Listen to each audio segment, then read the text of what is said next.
the event of the future. Who remembers that? It was 3 years ago this July, in this very venue. About 300 of us gathered to consider what the event of the future might look like. And we talked about venue choice, we talked about food and beverage, we talked about sustainability. These were the key themes that were coming up again and again. And we also talked about technology and the central role that it might play in the event of the future. But who knew that we'd end up where we are today, where virtual has become the new reality for meetings and events? My name is Pádraig Gilligan, and we're here to talk about virtual, the new reality for meetings and events. And to help us do that, I'm joined by Paul Murphy, Managing Director at Avcom, Fiona Cronin, who is the Events and Operations Manager here at Croke Park, and joining us all the way from Las Vegas, Nevada, we have Julius Solaris, who is the founder and chief editor at Event MB, which is part of Skift, probably the most important source of information for those of us who are in the events and meetings industry and travel industry indeed in the world today. So Julius, all the way from Las Vegas, can you tell us, on a dreary July Wednesday here in Dublin, what is the weather like in Las Vegas? Super hot as usual. We're nearing 43 degrees. So yeah, I would love to enjoy some of your Irish weather right now. Well, we've got the dreary dismals, as we call them, going on at the moment. But Julius, dreary dismal might be actually a good image to describe what those of us in the events and meetings industry are experiencing today, and at this moment of total uncertainty in our industry. And that uncertainty started obviously last February. Can you give us a quick update on what has been unfolding in the events industry since then? Well, I think that what we've seen unfolding in the past 4 months is something unique and unprecedented in the industry.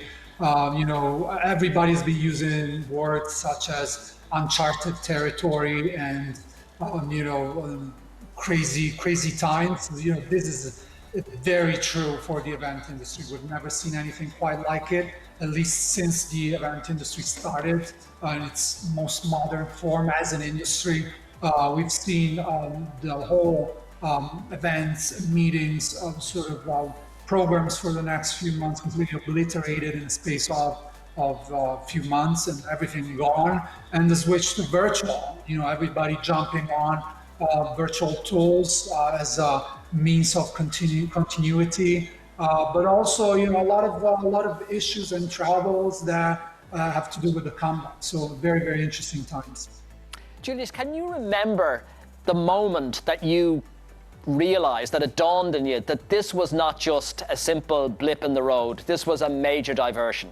Yeah, I think that was mid-February, even before the virus actually made it to Europe in the way we saw unfolding after end of February, when Mobile World Congress was canceled because of sponsors dropping out. I guess that gave a lot of insight in terms of the dynamics of what was going to happen afterwards, because business meetings are not your birthday party or your wedding. They have to rely on companies sending people to travel, and that's kind of the effect that snowballed on the whole industry. After that event, I tweeted out, you gotta be ready with your virtual events program. I couldn't anticipate something like this. I don't think anybody could, in terms of lockdown and whatever happened next. But we're now stuck with the biggest experiment ever on running virtual events. That's what we have. Excellent. So virtual certainly is front and center. It's the title of what we're talking about here, virtual as the new reality. But there will be an evolving reality as well. There will be a new thing that comes after virtual. What will that be, Julius? Well, there's two new things that will come out of it. One is the new industry. I don't think the industry as we knew it until January 2020 will resurface any time soon. Which is going to be bad for a lot of people. It's going to be good also because it's going to bring a lot of change. One of these changes is going to be, a shift to hybrid events, as we're having right now with, a few of you in a studio or in a venue that is equipped for hybrid interaction, meaning a bigger portion, I must say, of attendees online and a smaller portion until we figure out how to meet safely offline. So that's what the next few months look like, with online still having a prominent role for the next year at least. Fantastic. Julius, thank you so much for your intervention. So we can look forward to a new virtual world in the world of meetings and events, followed by a hybrid setup where we actually get back into face-to-face. Looking forward to that. Thank you so much. Thank you. So based on that really brings the role of the technology company front and centre in terms of the delivery of meetings and events. I guess you've been run off your feet planning that since March, Paul, have you? Absolutely, Pádraig. Like everybody else, March was crisis management, but we quickly had to transition our offerings from the in-person event to the online live streaming offerings, and also research and development of virtual events and platforms, as Julius alluded to. But Avcom has always been very much front and centre within this venue. You are the in-house technology provider. You're very much integrated into the team here at Croke Park. We've had a great 5 years being the audiovisual partner for Croke Park Meetings and Events, and through that time we've delivered some world-class events. Of course, Avcom have been doing live streaming for about 20 years, but really has been seen by our clients as an add-on or a luxury to events, where now that is changing to be an integral part of the meeting and events industry during this pandemic. So one of the big changes I think that's going to come down the line because of all of this is that the sound engineer, the lighting designer and so on, previously the unsung heroes, the guys you only knew about if stuff went wrong, they're now front and centre. They're driving the whole event experience. As terms like virtual and online are technology-led services, our clients, and rightly so, are engaging with technical event specialists to help them navigate through this new online offering. Which means, obviously, that the technology company is going to be part of the discussion at the very beginning, part of helping the client to deliver on the event objectives. Isn't that the case? That's correct, and we're already experiencing that our clients are coming to us before event dates and agendas have been set to try and see how we can support them in delivering an online successful event. So obviously then part of the tradition to the next stage of event delivery is going to be this type of experience, this virtual studio that you've created here at the heart of Croke Park. We see these studio hubs as a centrepiece to virtual events, but not only the online virtual events of today, but also the transition into hybrid events, and eventually live streaming is still going to be an integral part of an in-person event when we get there, because your audience, your viewers will want the option to view it remotely or view it after the event as a recording, which is going to be a demand in the future that we haven't been used to before. Excellent. Thank you so much, Paul. So much of what we actually predicted for the event of the future, it's happening now. Here and now. Yeah, absolutely. Thank you. So that's the technology piece, Fiona, but you're the bricks and mortar. You're here in the venue. And obviously, at a certain stage, something happened that changed everything. What was that? So I suppose for us, we came into 2020. We had planned to have one of our strongest years since the launch of meeting events in Croke Park. Fortunately, that wasn't to happen. In mid-March, along with everyone else, COVID-19 came to town, and we closed the stadium in line with government directive. So our team then went to work from home. So while working from home, our first priority was to ensure events that were booked into the stadium were able to continue, be it down the road at the end of 2020 or in 2021. So we worked with clients to ensure that events were postponed, or indeed some events were cancelled, and with the hope that we'll get them back again into 2021 again. So I guess Croke Park Meetings and Events, like many other companies, was also able to take advantage of, let's say, the new normal, to maybe look at things that were on your back burner, or projects that you wanted to do but hadn't had time to do. What were some of them? Absolutely. So in January 2020, sustainability was identified as a key theme and a key conversation within the meeting and events team. So we wanted to look at the journey Croke Park has taken over the last decade and the efforts that it has put into sustainability to become a leader in the field amongst stadiums on a global level. So we wanted to take that journey and put it into a tangible form. And from there, our e-booklet on sustainability was born. So our e-booklet is now completed and nearly ready to go. And come this September, the 10th of September to be exact, you can mark that date in your diary.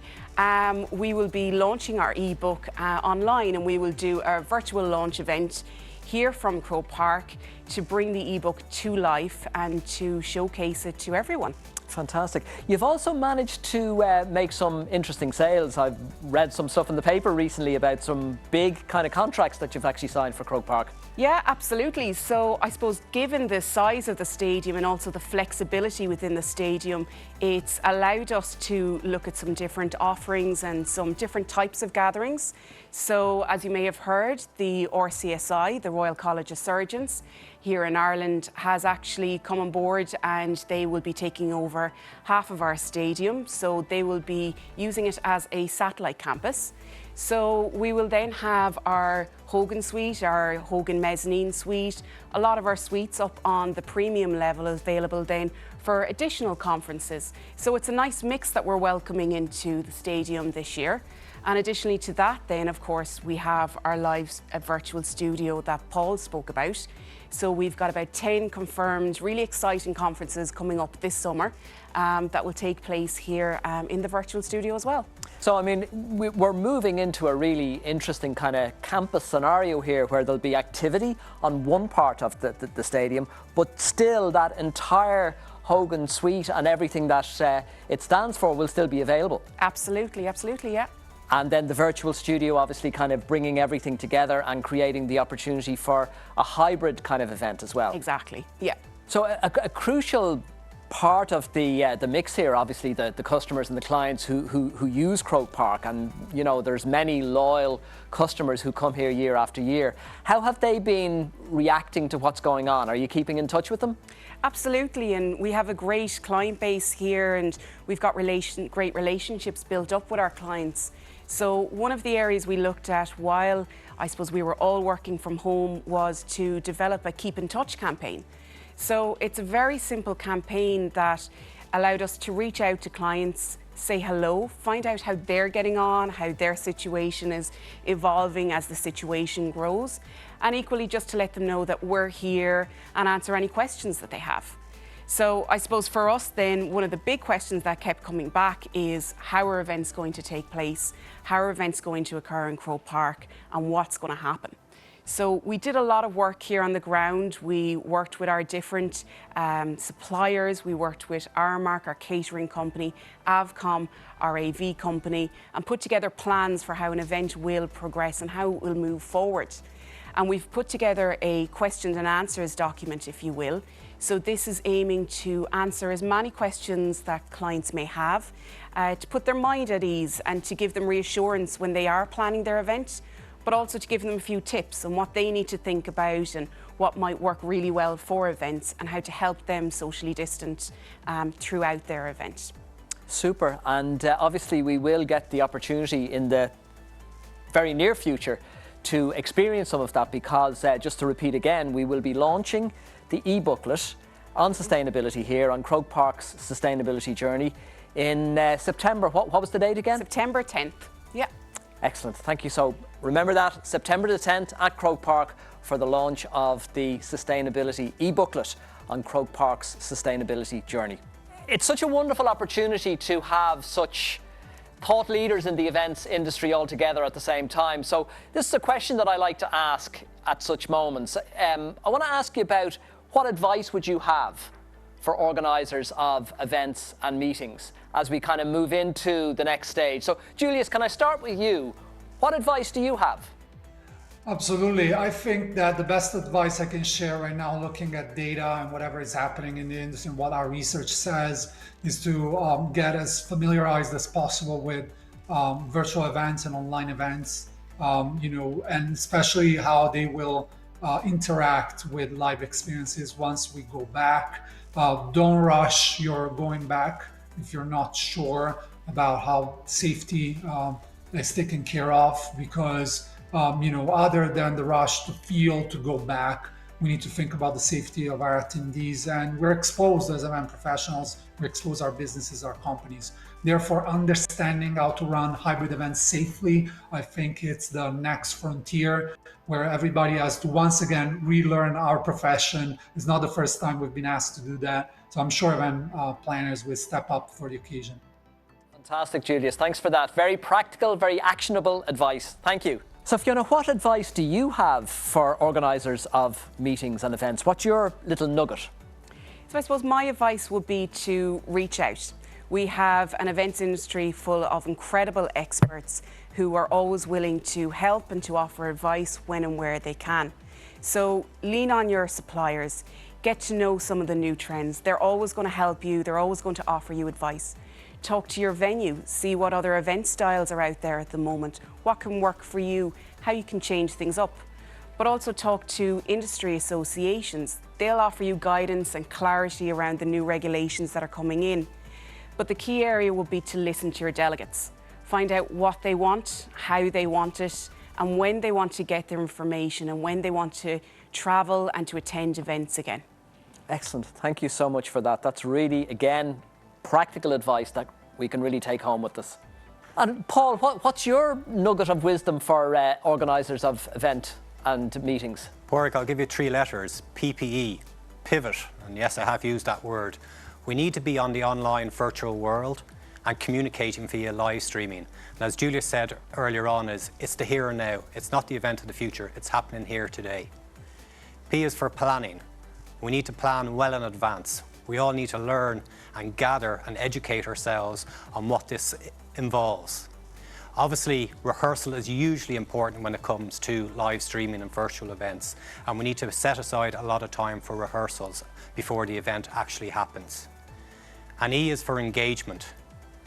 These events need to be entertaining, informative, and keep the viewer engaged online. There's enough distractions out there, so your event has to be very engaging to keep your attendee focused on your event and your message. So PPE, what a great way to finish. Thank you so much, Paul. And thank you to everybody who's actually watching this presentation on Virtual, the new reality for meetings and events, coming to you from Croke Park, where we hope to see you very, very soon for your next meeting and event. Thank you very much.